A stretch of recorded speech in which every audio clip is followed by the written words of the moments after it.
tarde, comunidade da TV 247. Boa tarde, comunidade do Entrevista com Rui Costa Pimenta. Eu sou a Andréa Truz, estamos aqui mais uma sexta-feira, mais um dia de entrevista, dia 30 de maio de 2025. Peço para todas as pessoas que estão chegando aqui, por favor, deixem um like, compartilhem, acessem Brasil247.com e, se possível, assinar Brasil247.com/apoio ou fazer um pix@Brasil247. O importante é ficar com a gente também. Agora, até o finalzinho da nossa programação. Boa tarde, Rui. Seja muito bem-vindo. Como vai? Boa tarde. Obrigado. Como é que você está? Eu estou melhorando de uma gripe que me derrubou, mas vamos embora. Estou chegando lá. Vamos começar, então, a nossa pauta?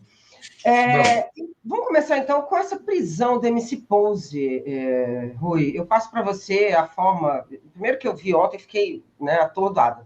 Passo para você. É contigo. Essa aí é a situação que nós estamos vivendo no Brasil, né? Você não pode falar nada. O cidadão fez uma música e está sendo perseguido aí. Aparentemente querem imputar a eles outros crimes, né? Mas não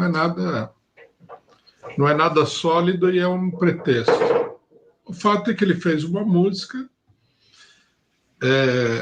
os órgãos de repressão não gostam da música, porque a música seria favorável ao crime organizado, na opinião deles.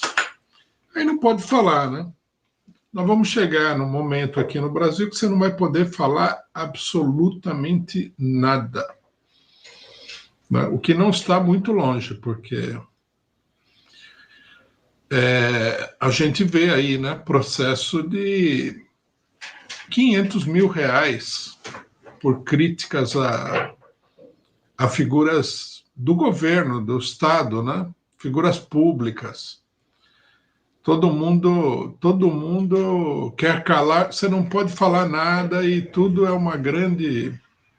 Tem um outro caso que me chamou a atenção também, que é o caso do futebol. Aí, no jogo do São Paulo Futebol Clube com o clube argentino, um jogador venezuelano foi lá e denunciou o outro jogador porque falou que ele era um venezuelano morto de fome. Aí ele aparece assim como, nossa, um cara muito sofrido. Eu não sei, o pessoal... É uma coisa estranha isso daí, né? Eu, por exemplo, sou xingado todo dia nas redes sociais.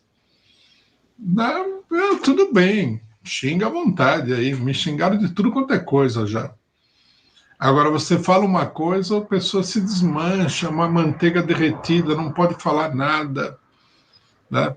E o caso desse rapaz aí é grave, é muito grave. É mais uma manifestação da censura, né? Queria explicar uma coisa que talvez muita gente não entenda, né? Que o pessoal fala assim, apologia do crime. Parece, nossa, né? Apologia, tal. Apologia é quando você faz um elogio, uma defesa da coisa, né?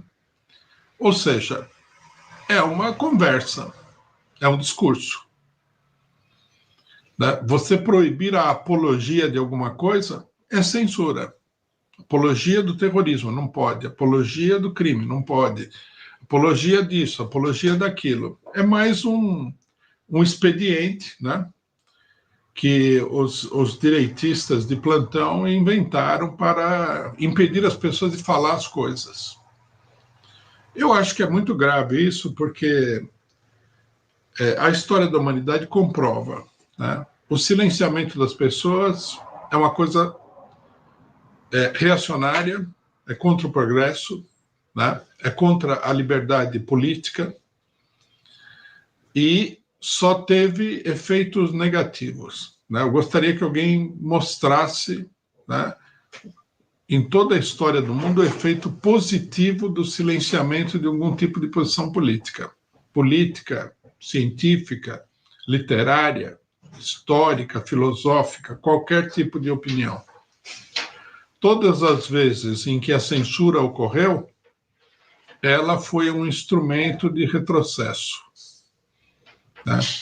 Eu sinceramente, não conheço. Ninguém pode falar assim, não, o cidadão falava lá que tal coisa e foi proibido, isso aí foi muito positivo para a humanidade. Não conheço esse caso.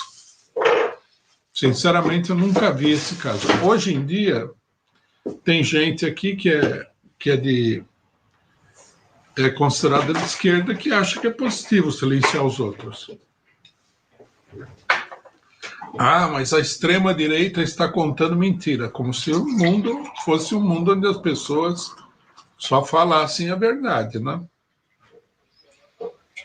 Eu estava, inclusive, isso aí me lembra, deixa eu contar um caso aqui que eu li, acho que eu li hoje isso aí. Porque na eleição de 1946 no Brasil, né,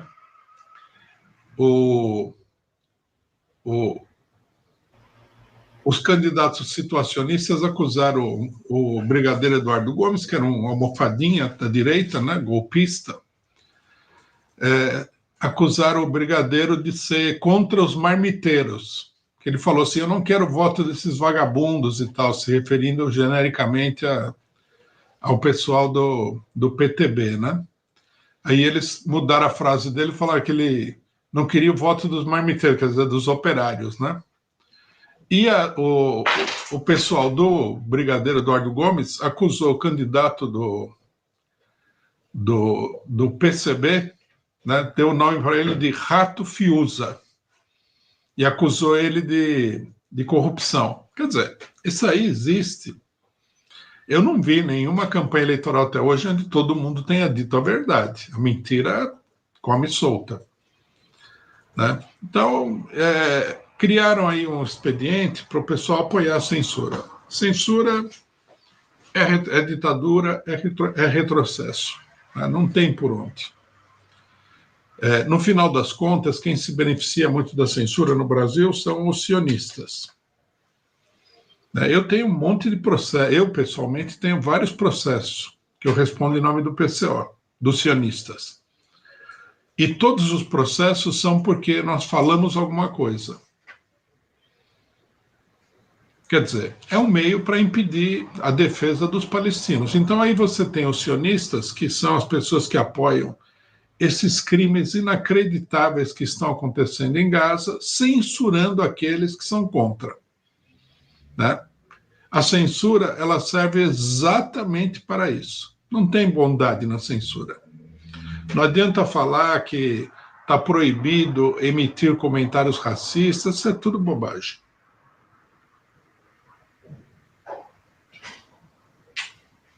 É de uma estrutura absurda, porque a Edna perguntando quem é o MC, ele é um MC no Rio de Janeiro, e que vive na comunidade, trata das questões da comunidade, quer dizer, e aí as pessoas não podem participar. Quer dizer, ou então, né, não tem como na comunidade ele fazer distinção. Inclusive, aconteceu a mesma coisa com o Adriano, lembra? O jogador Adriano. O jogador Adriano também foi acusado um tempo, né, de que ele fazia, de alguma forma, algum tipo de... tinha uma relação com o tráfico, porque morava no morro, porque resolveu viver ali. Né? Então, é uma questão muito complicada. Veja, pode ser que ele tenha alguma relação com o né? crime organizado. E aí? E aí? Exato, essa é a questão, né? E aí? Né? O negócio é o seguinte, se ele matou alguém, processa ele por assassinato. Mostra as provas. Põe ele na cadeia com provas. Se ele está traficando drogas, que eu acho que é um crime estúpido, mas é crime, prova que ele está traficando drogas, põe ele na cadeia por tráfico de drogas. Agora, ele está sendo perseguido por falar. Né? Então, isso aí não tem pé nem cabeça.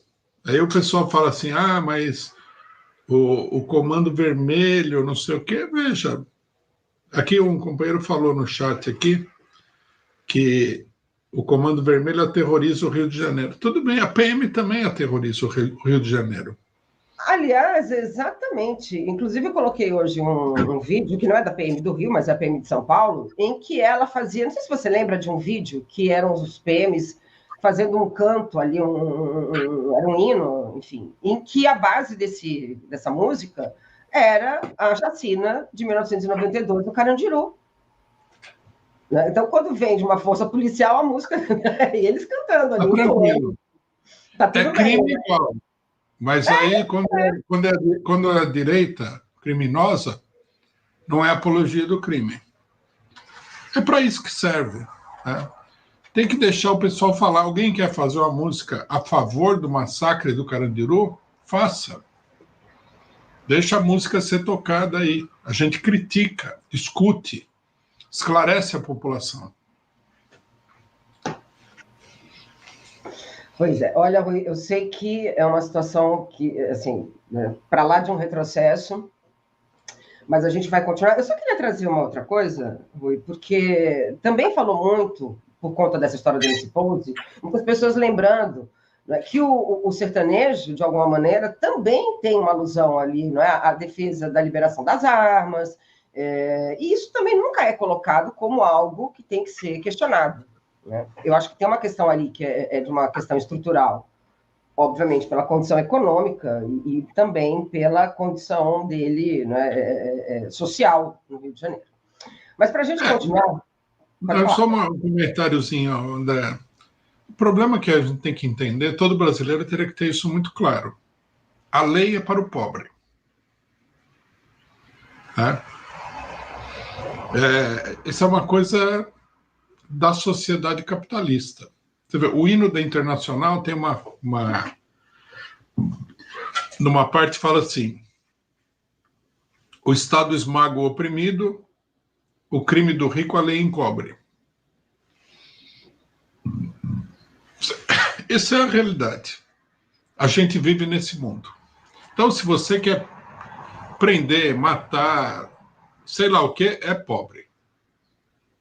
O rico não vai cair nesse negócio.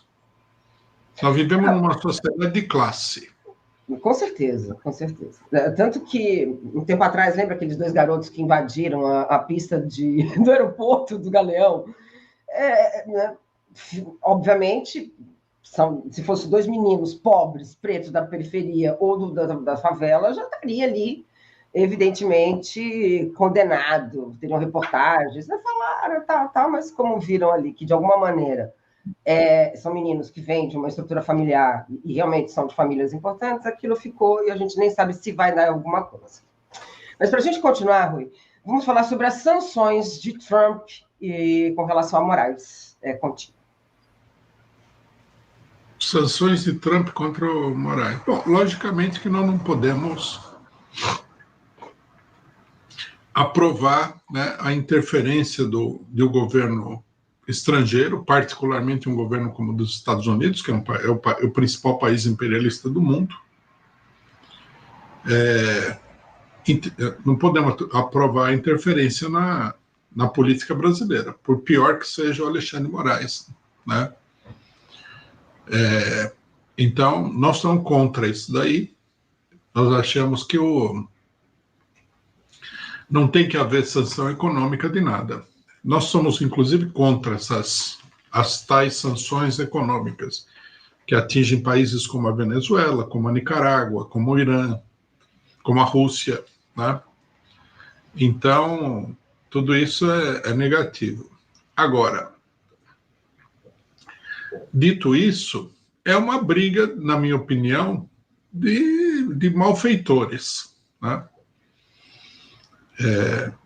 O Alexandre de Moraes não é inocente, ele abusa mesmo, só que eu acho que o abuso dele não tem que ser contido pelo Trump, tem que ser contido pelo povo brasileiro. Eu penso isso. Agora, é o tal negócio, né?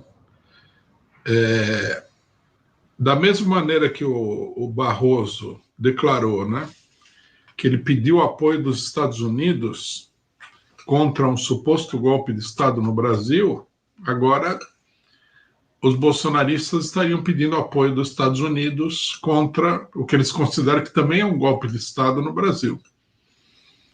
E bola para frente, né? Fazer o quê? Exato.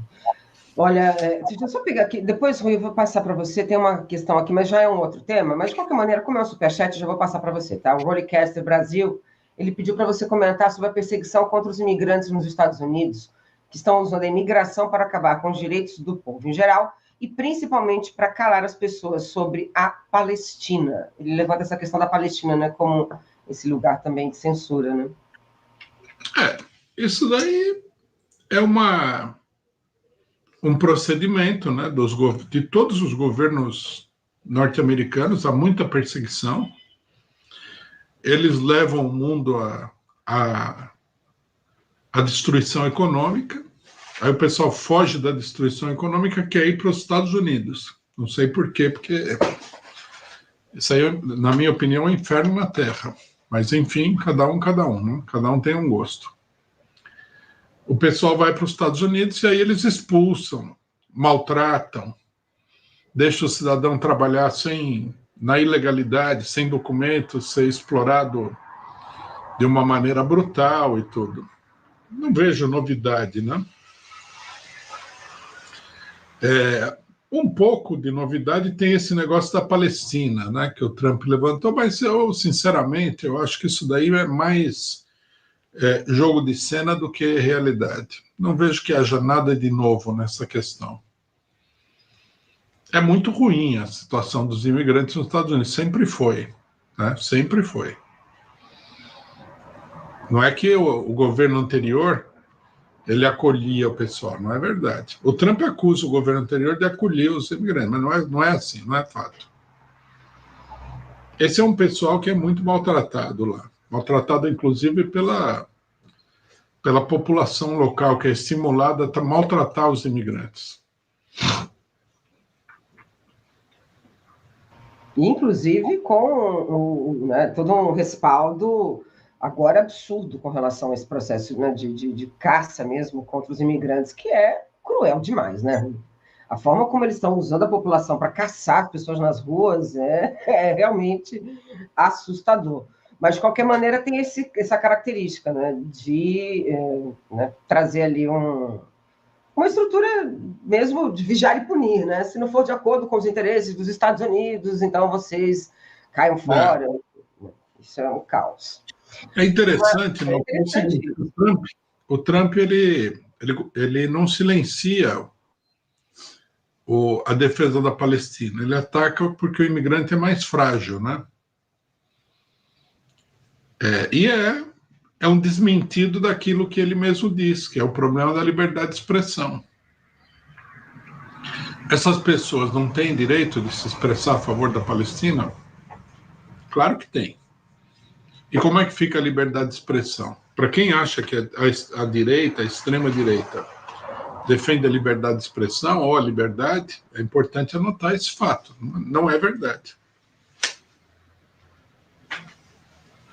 Exatamente. Olha, eu só vou responder aqui para a Ave Maria, não ia responder nada não, Rui, mas eu vou. Ela falou que a esquerda deveria morar em Cuba e na Venezuela. Filha, se você me pagar uma passagem, eu vou para Cuba. Eu só não vou porque eu não tenho dinheiro. Mas é um pouco por aí. Eu não sei por que isso, porque isso é uma conversa que a gente viu muito na época do impeachment da Dilma, né? Vai para Cuba. Exato.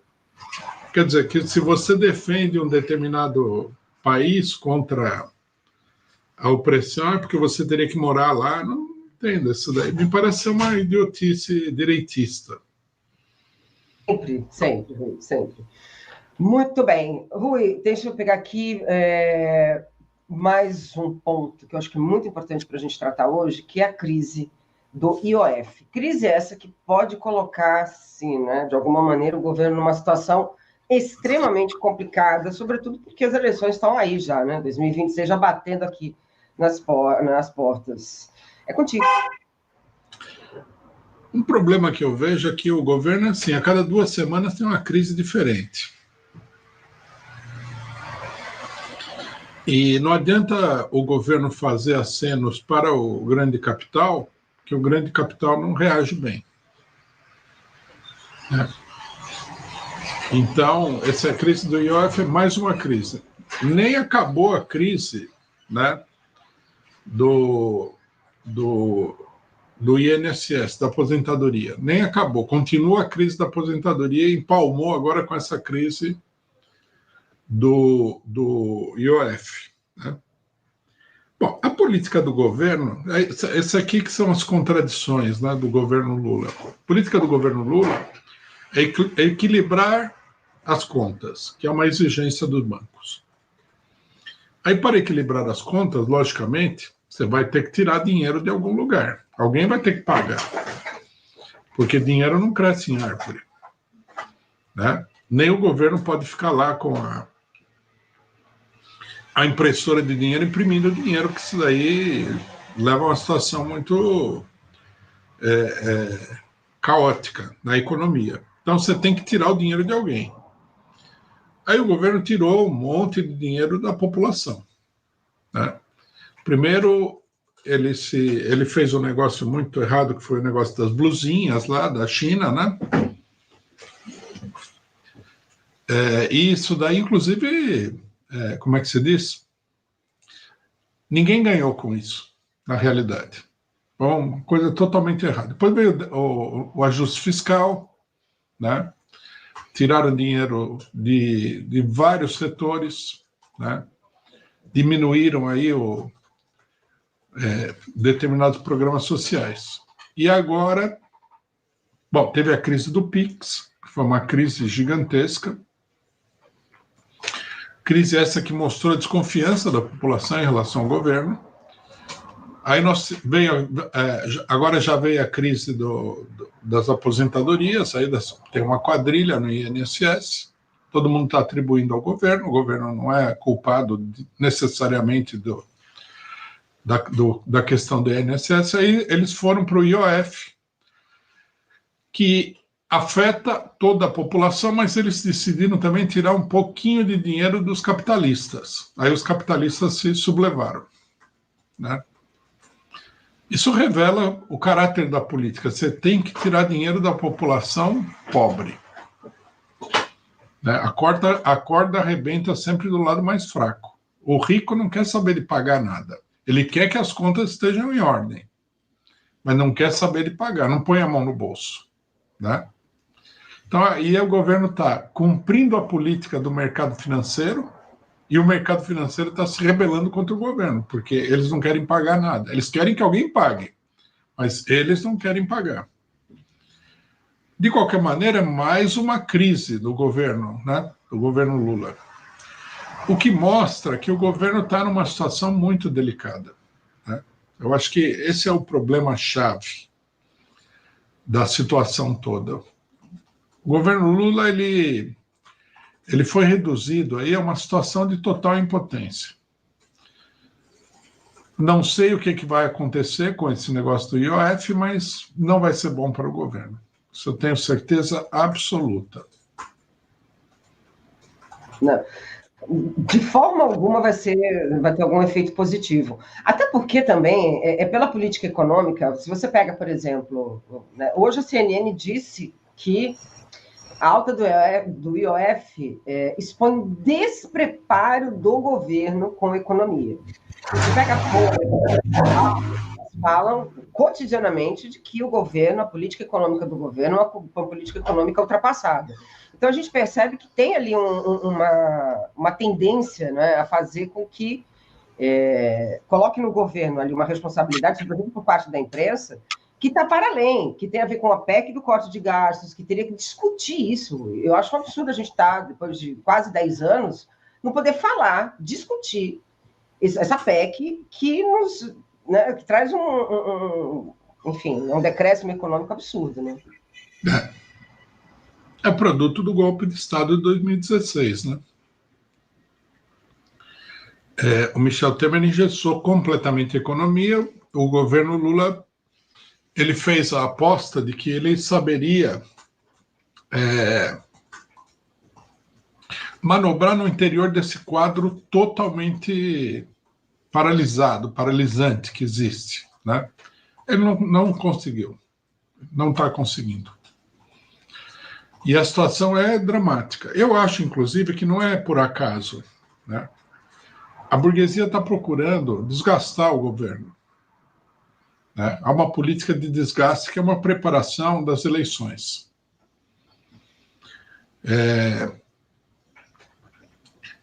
Na realidade, tudo que acontece no Brasil nesse momento está voltado para as eleições presidenciais, né?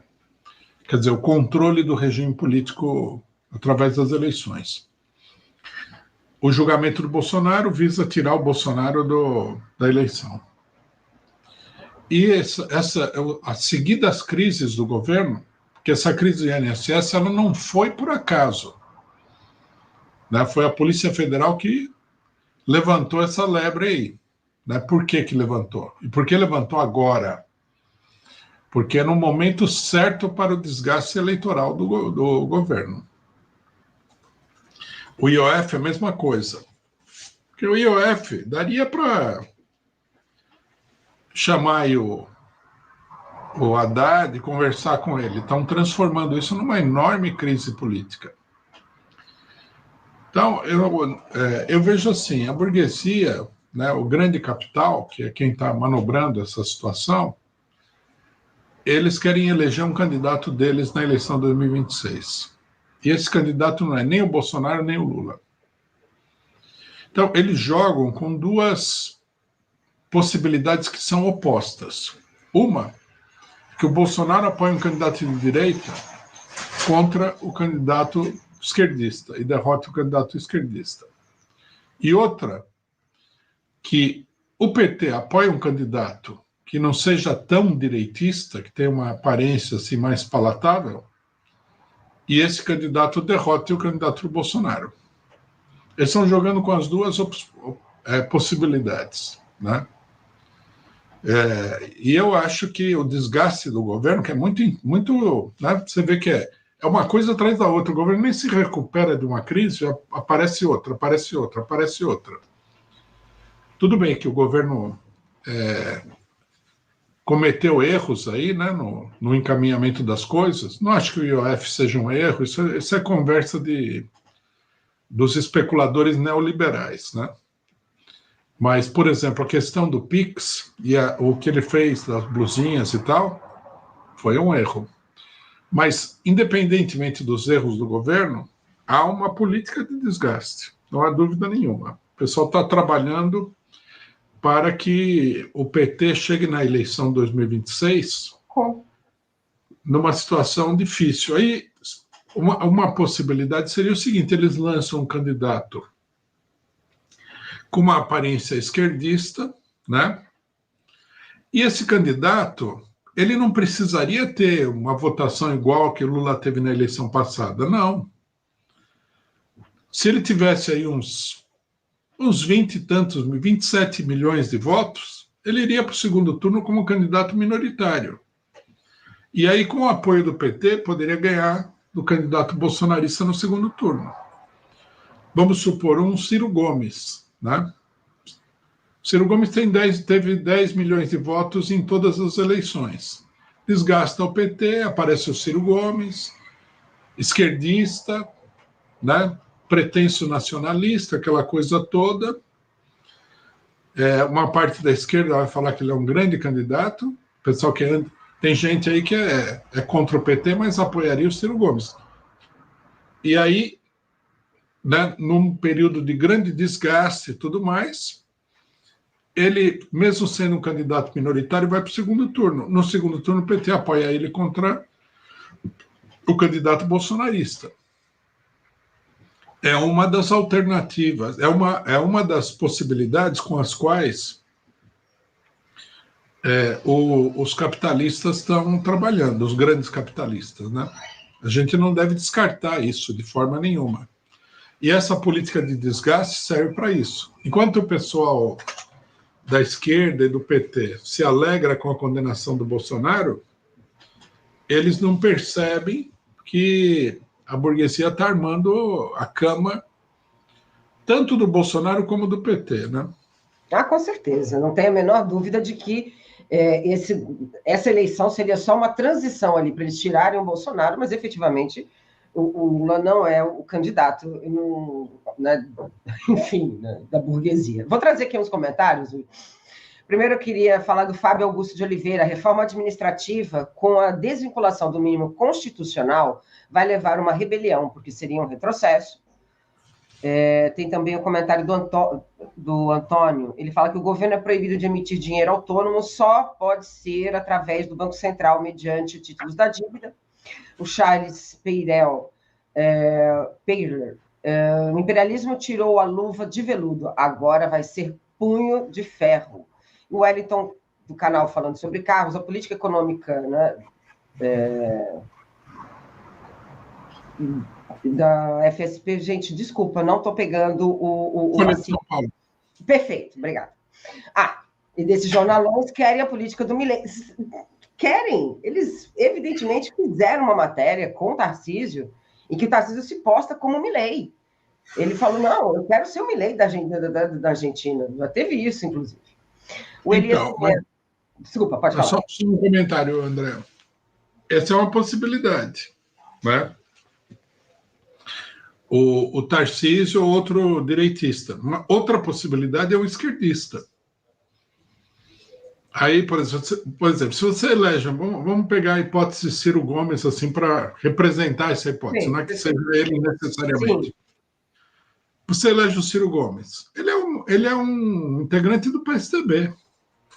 Aí ele chega lá e fala assim, não, devido à situação que o Lula deixou a economia brasileira, a gente precisa fazer isso, fazer aquilo, fazer aquele outro, e aplica a mesma política do Milei.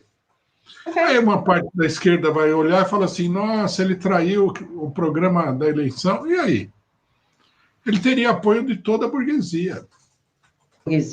Toda a burguesia. Ele não tem base, porque se o Lula quando ele vai para a direita, há um choque com a base do PT, porque ele tem uma base.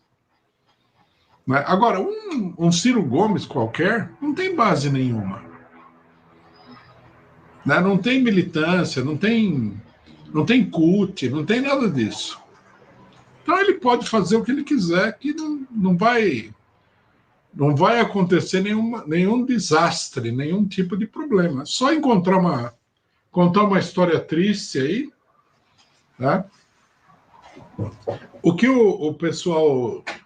o que eu tenho visto, né, é que para o pessoal do PT, o Lula não pode perder a eleição. Mas isso não é verdade. Do jeito que está sendo o desgaste do Lula, e se a burguesia não apoiá-lo também, ou ficar muito contra ele, a situação dele fica feia. Ele pode perder a eleição. Pode, não, é um fato. E aí, para piorar a situação, ainda tem o Galípolo, né? Que chegou, sim, né? Aí o negócio essa semana pegou, né? Porque se tinha ali algum tipo de ação ali, né? As pessoas imaginavam que, de alguma forma, poderia mudar a conduta do Banco Central, a gente percebe que não só vai mudar, como ele está aliado, de alguma forma, né, a toda uma perspectiva do mercado financeiro. Né? E o Lula assume responsabilidade por essa política do Galípolo, que é altamente impopular. Eu vi, por exemplo, o Beluso criticou. O Atucho escreveu uma matéria criticando essa política. O Zé Dirceu escreveu uma matéria criticando essa política. Quer dizer, é uma política que levanta uma resistência muito grande. Ninguém é a favor dessa política, né? E o Lula aparece como responsável por essa política. Qual que seria o ângulo político do Lula? Vamos deixar o Galípolo fazer isso daí, mais para frente a gente melhora. Mas mais para frente, não tem muito mais tempo para frente. Né? O Lula teria que ganhar a eleição. Agora ele vai ganhar a eleição com 15% de taxa de juros, com a crise que ele já teve com o ajuste fiscal, com o negócio do INSS, com o IOF, sabe-se lá mais o que vai aparecer. Porque nós temos que entender que a burguesia ela é uma classe social organizada, né? Então, eles provavelmente têm um plano. Amanhã aparece uma série de escândalos aí, a gente já viu isso. Na época da Dilma, os escândalos colocaram o PT, deixaram o PT totalmente encurralado, né? Se o pessoal é tão otimista que acha que o Lula não pode ser encurralado, tem que se lembrar do que aconteceu pouco tempo atrás. O pessoal ficou completamente encurralado, com aquelas denúncias fajutas de corrupção, né?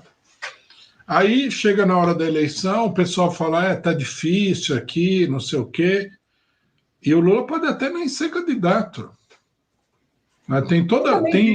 Pode ter, tem um certo sentido, porque se ele percebe que não tem, né, não tem como vencer um processo eleitoral dentro de uma conjuntura, eu não sei se ele acabaria a trajetória dele política perdendo uma eleição. Pensando nesse sentido, né? Não, é um problema mesmo, né? Para ele. Ele pode não ser candidato. O que, sim, eu tenho certeza absoluta, né? Isso aqui já não é uma hipótese, é que os grandes capitalistas querem uma guinada na política econômica. Eles querem a política ao estilo do que o Milei está fazendo na Argentina. Se vai ser feito com uma motosserra ou se vai ser feito com luva de pelica, eu não sei. Mas é o que eles querem. Também não posso dar certeza que eles vão conseguir o que eles querem. Mas o importante agora não é saber se eles vão conseguir, é saber o que eles querem para combater o que eles querem, né? E eles podem usar tanto o Lula para convencer os bolsonaristas a votar contra, como podem usar o Bolsonaro para convencer os petistas a votar contra. Aí vão votar no candidato que é o lobo em pele de cordeiro. Não é Lula, não é Bolsonaro, não é esquerda, não é direita, não é extrema esquerda, não é extrema direita. É o candidato de consenso, é o candidato da democracia, o candidato razoável, sério, competente, essa farofada toda que a burguesia sempre procura apresentar. Eu acho muito importante que se debata esse problema, né, para que o pessoal não seja pego de calça curta aí. Não, calça curta, com certeza. Inclusive, tem uma pergunta aqui para você que eu acho que tem a ver até com essa sua percepção. Deixa eu pegar aqui, deixa eu voltar. Deixa eu ver aqui. Onde está a pergunta? Peraí, só um instantinho. Eu tinha perdido aqui. É um comentário, na verdade. O Elias, né, comentou que eles mantêm um esquema de ampla correlação de força. A burguesia tem todos os meios, inclusive as redes antissociais. Então, você tem esse aspecto, né, que é a favor, né, o uso das redes. O Charles Pereira, Lula deu carta branca ao Galípolo em rede nacional. E aí depois ele fez um outro comentário. A classe dominante está bem servida. As eleições não mudaram nada, a burguesia tem 3 cavalos no páreo, vai ganhar em qualquer cenário. Quem vai perder é o povo. Porque eu acho que no caminho, no final, parece que é esse mesmo o sentido do que eles fizeram, né? Coloca o Lula numa frente ampla, mas para trazer, inclusive na própria eleição para prefeito no ano passado, né, para a prefeitura, o que a imprensa tradicional falou, olha, a gente percebe que tem os extremos, mas quem venceu as eleições, basicamente, foi o Centrão, né? Então, querendo dizer que tem uma extrema esquerda, uma extrema direita, e a partir do Centrão, que não é mais um Centrão, é um Centrão mais à extrema direita, e aí passa uma maquiagem e vai embora, né? Mas eu queria chamar a atenção contra esse raciocínio genérico demais, né? Que todos os candidatos servem à burguesia. Lógico. O cidadão vai ser eleito para administrar o Estado burguês, né? Se ele conseguir transformar essa máquina de opressão e exploração numa máquina de defesa do povo, seria um verdadeiro milagre social, né? Mas não é a mesma coisa para a burguesia Lula, Bolsonaro ou o candidato da chamada terceira via. Não é a mesma coisa. Porque eles querem um governo que seja dócil, muito dócil ao capital financeiro. O Lula não é isso. Apesar de tudo que a gente viu, que está desagradando muito os setores de esquerda, o Lula nem passou pela mesa dele a ideia de, por exemplo, acabar de privatizar a Petrobras. Eles querem fazer isso. Eles querem fazer isso. É. Acabar de privatizar a Eletrobras. Eles querem fazer isso também. E o Tarcísio falou que faria, né? O Tarcísio falou que faria e outro também faria. Né? Assim. O candidato que vem aparecer com uma cara democrática também faria. Então, quer dizer, o Lula, ele é, digamos assim, dá para conviver com o Lula, dá para conviver, a burguesia. Mas não é, o Lula não faz exatamente aquilo que a burguesia quer. Né? Ele não é nem capaz de fazer. Porque se ele, por exemplo, privatizasse a Petrobras, o PT explodia. O governo dele entrava em crise. Então, ele não é o candidato ideal para fazer isso. O Bolsonaro, ele vai mais longe do que o Lula na questão da privatização, mas ele não vai muito longe também.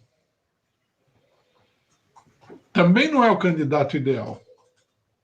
Então, o problema concreto da política nesse momento é encontrar uma pessoa que faça de maneira organizada, consciente e coerente essa política que o Milei está implantando na Argentina. Né? Por isso que Bolsonaro e Lula precisam ser removidos do cenário político, para que apareça um candidato que não tem voto. Porque voto, vamos falar que voto para presidente no Brasil, duas pessoas têm, Lula e Bolsonaro. Exato. Então, você tem que tirar eles da eleição para eleger o candidato que não tem voto, com o voto dos outros. Por exemplo,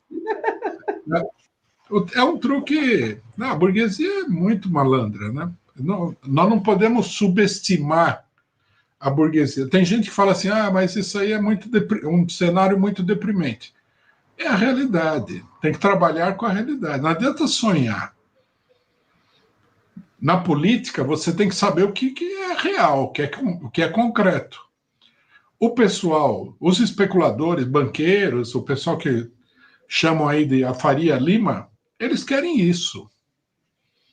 Eles vão trabalhar para conseguir isso. E, na minha opinião, eles estão indo bem até agora. Bolsonaro está lá sendo julgado no STF. E o Lula é uma política de cozinhar o Lula em fogo brando. Eu achei ótimo, Henrique.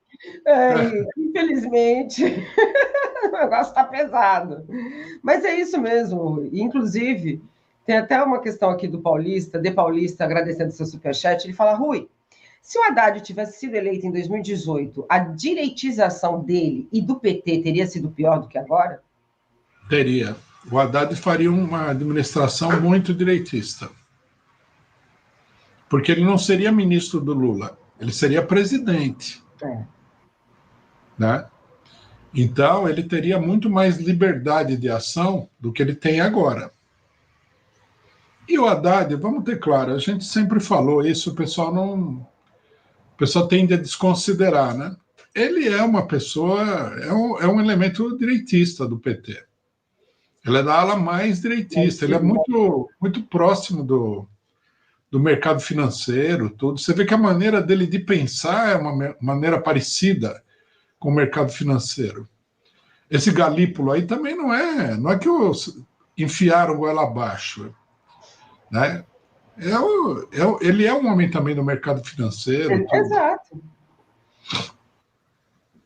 E vai corresponder aos anseios, obviamente, né, do mercado financeiro. Tem uma outra questão, não é? Com certeza. Tem uma outra questão do Franklin BR para você. Agradecendo o seu superchat, viu, Franklin? Jones Manuel faz campanha para Ciro, enquanto é o mais antipetista que existe. Ciro é de esquerda ou um reacionário disfarçado? O Ciro é um político de direita. Ele fez a carreira dele dentro do PSDB. Ele tem uma longa história de vida. Ele começou no PDS, não foi? Ele começou no PDS, no Partido da Ditadura, quando muito jovem. Depois passou para o PSDB, que é um partido muito direitista. Foi governador, né, do Ceará pelo PSDB. Ele participou do governo Itamar Franco, que preparou a chegada ao governo do Fernando Henrique Cardoso e a liquidação total do país. E depois ele saiu porque é um problema também de conquistar um espaço político, né? Então, ele saiu, foi para outro partido. Aí ele começou a se apresentar como sendo nacionalista. É uma fachada isso.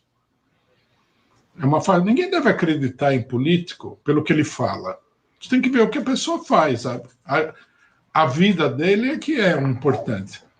Se uma pessoa ajudou a eleger o Fernando Henrique Cardoso, por que agora ele seria o exato oposto disso? Ou seja, nacionalista. Não faz sentido nenhum, né? É como se ele tivesse sofrido aí uma conversão mística, né? Como o pessoal fala, né? São Paulo, na estrada de Damasco, sofreu uma conversão brusca ao cristianismo. Não tem isso, a política não tem isso. As pessoas normalmente são o que são. Se o Ciro fosse eleito como candidato da esquerda, né, diante de uma crise muito grande do PT, ele faria a política da direita. Isso aí nós temos que ter absolutamente claro, senão é muito confuso. Inclusive, né, Rui, quando ele esteve na época, que foi aquelas últimas manifestações, eu acredito que aquilo ali foi 2021, ainda durante a pandemia, teve uma daquelas manifestações na Paulista, em que ele foi muito vaiado, as pessoas iam, assim, quando ele começou a falar, quem estava saindo voltava ali na Paulista para vaiá-lo, porque, de alguma maneira, entendia a forma, né, essa condição do fazer política do Ciro Gomes. Né? Não. Enfim. A política dele sempre foi tentar demolir a candidatura do Lula, né? Por exemplo, o Haddad não ganhou naquela eleição por a diferença de votos era a diferença dele. Ele não... É um candidato da direita enrustido, disfarçado. O Jones Manuel apoia porque ele também é um direitista, ligado a ONGs e tudo. Tem que tomar muito cuidado com essa turma aí, porque esse pessoal... Muito. Esse pessoal aí, eles trabalham de acordo com as diretrizes gerais do imperialismo, né? Tem que tomar muito cuidado. Muito bem. Olha, Rui, a gente está indo para o final, mas eu quero trazer ainda, tem mais duas pautas para a gente tratar, que eu acho que vale a pena a gente colocar aqui neste momento, que é o Moraes, que estabeleceu esse inquérito, né? A gente não falou muito sobre o inquérito contra o Bolsonaro, contra o Eduardo Bolsonaro, e a contagem em Portugal, que termina e chega, né, tem mais deputados que o Partido Socialista. Dois problemas, né? Porque, mais uma vez, você tem ali uma tendência ali na Europa, né, de um corte maior com relação à esquerda, né? A participação da esquerda. O que eu acho relevante na questão portuguesa, bom, para o pessoal que não conhece, mas acho que a maioria acompanha, a vitória do Chega foi avassaladora. É o maior partido de oposição do país, né? Nós temos falado disso. Todas as vezes que eu falei, olha, a extrema direita, o pessoal falava assim, não é verdade, não sei o quê. Agora, veja o panorama europeu. Alemanha. O principal partido de oposição é a AfD. França. Principal partido de oposição, Marine Le Pen. Inclusive, mandaram prender ela para ela não poder ganhar a eleição, que ela ia ganhar de qualquer jeito. Portugal, chega. Agora, nós temos que acrescentar a esse quadro um outro elemento, que é o seguinte: o bloco de esquerda, que tinha 6 ou 7 deputados no parlamento português, foi varrido do mapa. Quer dizer, é a esquerda liberal, pequeno-burguesa, que acompanha a política pseudo-democrática do imperialismo. Está sendo varrida do mapa. É a esquerda identitária, né? Ao mesmo tempo, né, nós vemos o surgimento aí ainda com uma série de vacilações de uma esquerda que não é essa esquerda identitária. Por exemplo, na Alemanha, o partido da Sarah Wagenknecht quase foi para o parlamento, superando a cláusula de barreira, que na Alemanha é de 5%. Outro esquema antidemocrático para impedir que o pessoal chegue no parlamento. Ela denunciou que houve fraude eleitoral. Eu acho que houve mesmo fraude eleitoral. O que mostra que, na verdade, nós temos uma polarização política. Só que a polarização política, ela não se manifesta claramente porque a esquerda fica muito atrelada ao imperialismo dito democrático, a essas loucuras identitárias e tal. Isso aí vai levar a esquerda para o buraco. Né? O caso português é muito claro. Na Alemanha não ficou claro porque o imperialismo usou o partido da esquerda pequeno-burguesa, Die Linke, a esquerda, né, para combater o partido da Sarah Wagenknecht. Senão esse partido teria afundado na eleição. E, na minha opinião, não tem muito futuro. Tá? Então, é uma coisa que no Brasil teria que ser discutida. Essa política, que é a política da democracia contra o fascismo, etc., de identitarismo, papapá, isso daí não tem futuro nenhum. A eleição portuguesa mostrou. Né? Quer dizer, nós temos uma grande crise, um descontentamento popular muito grande, é isso que se manifesta na eleição do Chega, só que isso é capitalizado pela extrema-direita porque a esquerda ela está atrelada ao sistema político que está sendo rejeitado pelas massas. Né? No Brasil, nós temos o mesmo tipo de problema.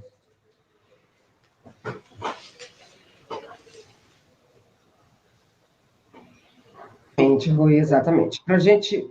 Desculpa, pode falar. Não. Não, tranquilo. Tem mais aqui um comentário para você, deixa eu pegar, agradecendo o Piratas do Caribe de Osasco. Acredito que o Rui tem a análise política mais clara e verdadeira em defesa dos trabalhadores.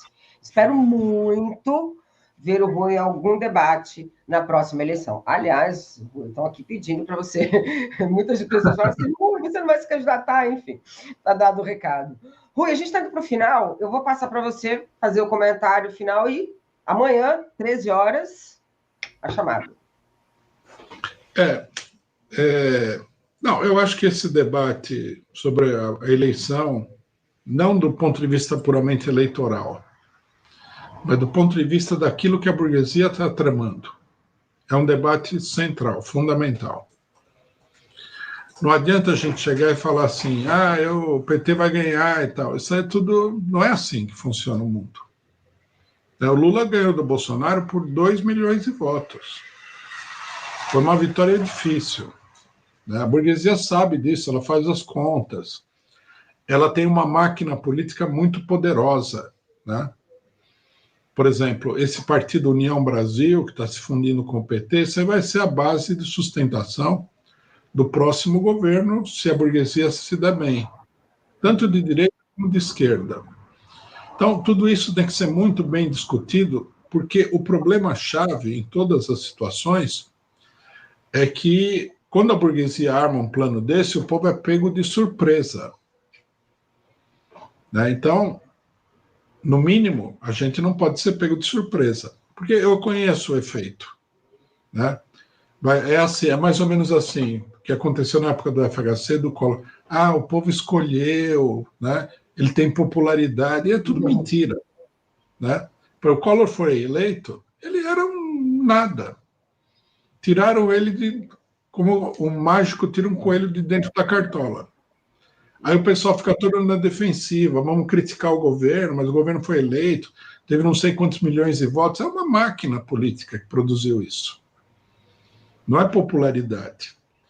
Então, e os trabalhadores precisam se preparar para reagir ao ataque que a burguesia está planejando. Se está ruim hoje, eles vão piorar muito a situação. Quer dizer, é preciso estar preparado. E a preparação, em primeiro lugar, é a preparação daqueles elementos mais ativos da política, da esquerda, que tem que ter consciência do que realmente está acontecendo, né? Essa é a minha preocupação nesse momento, é essa. Eu não acho que o Lula ganhar ou deixar de ganhar a eleição seja decisivo nesse quadro. Porque se o Lula ganhar, ele não vai governar. Ele já não governa agora. Já não governa, já tem dificuldade de governar agora, né?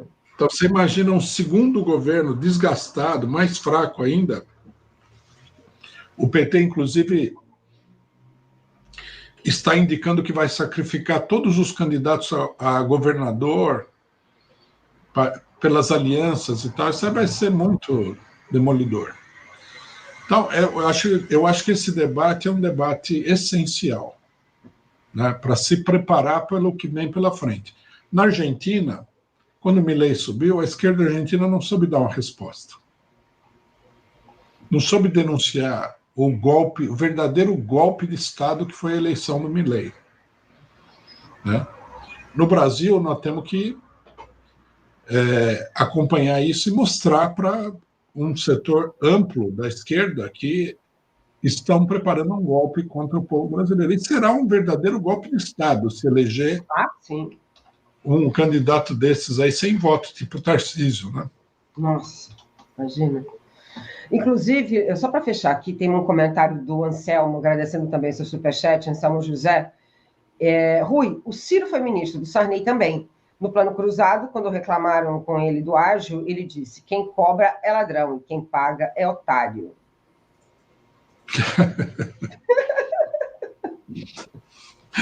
Não é fácil, né? No Brasil também, né? Rui, então, para a gente fechar, amanhã, 13 horas, passo para você.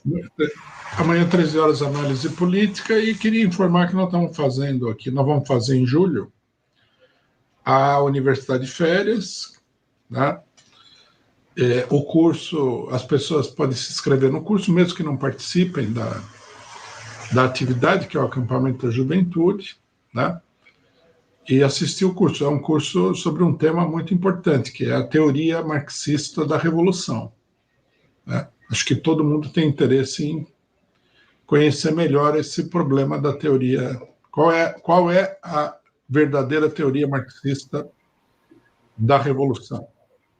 Perfeito. Olha, vale muito, né? Esses cursos de férias. Muito bem. Rui, eu agradeço muito aqui mais uma vez a sua presença, mais uma vez aqui a gente poder fechar essa entrevista. Peço para vocês continuarem com a gente. Amanhã, 13 horas, então, programa com Rui Costa Pimenta. E acessem também o site do Brasil 247 e da Causa Operária. Eu volto mais tarde, às 8 horas, com o Boa Noite 247. Rui, muitíssimo obrigada. Bom final de semana e até a próxima. Um abraço. Até mais.